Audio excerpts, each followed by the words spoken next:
My name is Laura Crawford. I am an academic here at Swinburne. I teach into their Games and Interactivity degree. My main area of speciality is psychology of design, particularly psychology of game design. That's my area of speciality in teaching. My area of speciality in research is attraction to screen violence. Well, I was 8 when I started playing video games, 8 years old. And my grandmother got us our first Commodore 64 and it was amazing.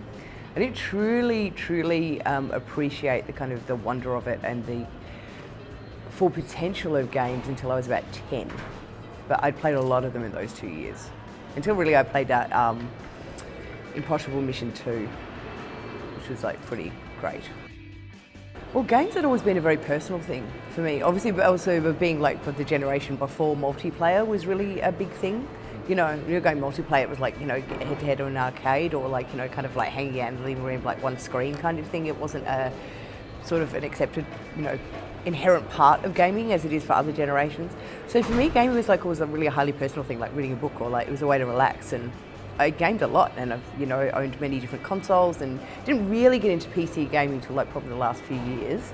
But I started talking about games when I decided to stay in academia. So I finished my honours and I started really becoming interested in attraction to screen violence. And obviously there are 2 main areas that you tend to cover there if you're doing fantastical violence anyway, and that tends to be cinema and games.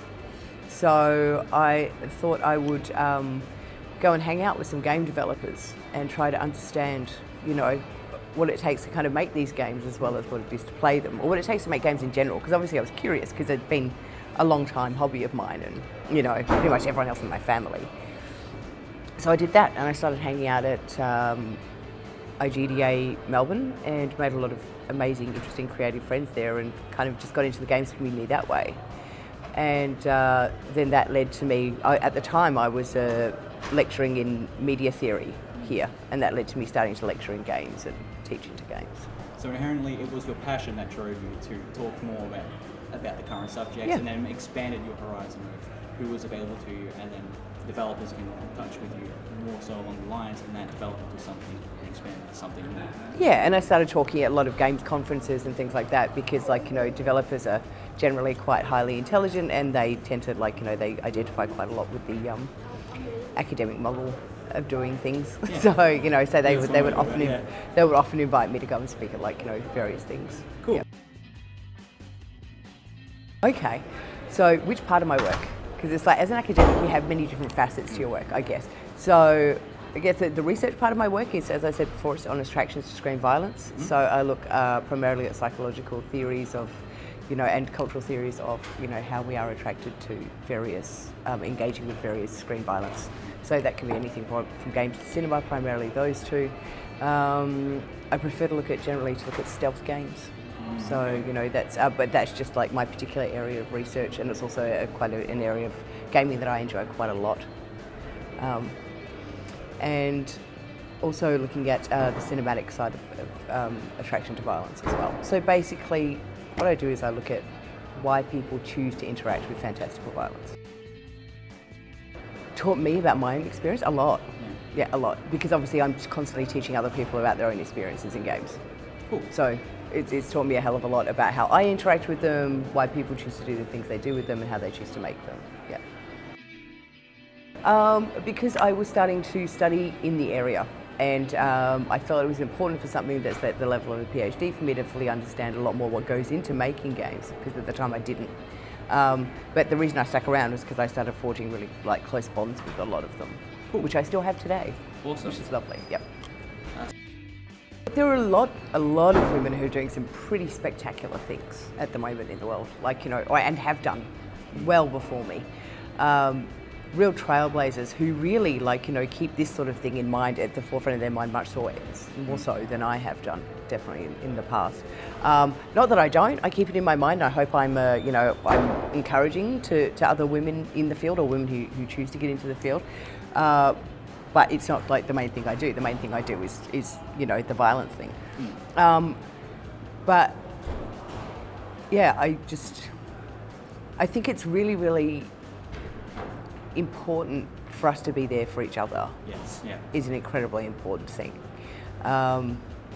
is that Madeleine Albright said there's a special place in hell for women who don't help other women, right? And I would tend to agree. We don't all come from the same place. All human beings are different, regardless of gender. So just because we're of the same gender, it doesn't mean, or identifying with the same gender, it doesn't mean necessarily we're going to agree on everything. But it is very important, I think, for us right now to, be able to be kind to one another and to help each other along when we can, because we are still technically, even though we are, if not at least 50%, even sometimes a majority when it comes to actually like playing games, when it comes to people who are working in the industry, we're still a minority, even though there are far more women interested in working in games than that. There's still an added social attitude, some kind of like slight little impractical agenda against it where it's seen as inferior, which isn't the case, because all perspectives should be welcomed within the games industry because of all the massive amount of roles. Exactly. And it just improves the games scene just in general. Well, diversity is very, very important.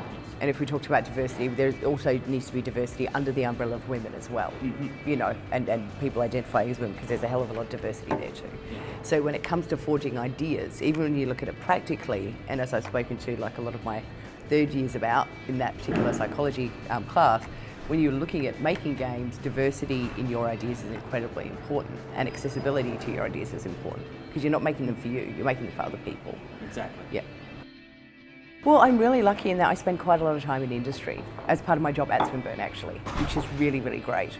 And I definitely see myself still remaining in industry for as long as I can, but I love being an academic and I love being at university. I really enjoy teaching, I really enjoy my students, I enjoy like the kind of relationship I have there. I love research, and just being here is pretty amazing. I've got some great colleagues as well.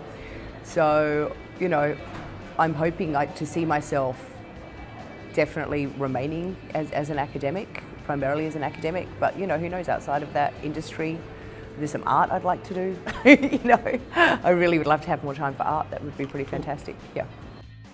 To really start getting, well, you know what, you've really got to prepare yourself first. So what I often say when I have, when we do open days and there's someone in year 11 or year 12 who comes to me and says, what can I do to try and get into your game design course? First of all, I'll say, you've got to start reading. So reading things like, Gama Sutra, Polygon, Kill Screen, like all these these gaming, mags that have serious game criticism in them, and sometimes, and other ones that have not so serious game criticism in them. Because, not yet the academic journals, you start to get into all that stuff when you get into universities, but doing that kind of thing. Start reading games criticism, really, because you're going to be part of it, no matter what avenue of games you want to get into, you are going to be part of that discussion. And that tells you as well, if you're passionate enough about it, then you can start making them. So start making games, because even when you emerge from university, your portfolio just from university is not enough. You need to have things under your belt that show that you've been making games above and beyond, and start connecting with other people who are making games. Which is fundamentally the most important thing, because games comprise a lot of people, a lot of different roles, a lot of different They don't exist in a vacuum. Right. Yeah. All right, cool. Thanks for joining us. No problem. My pleasure.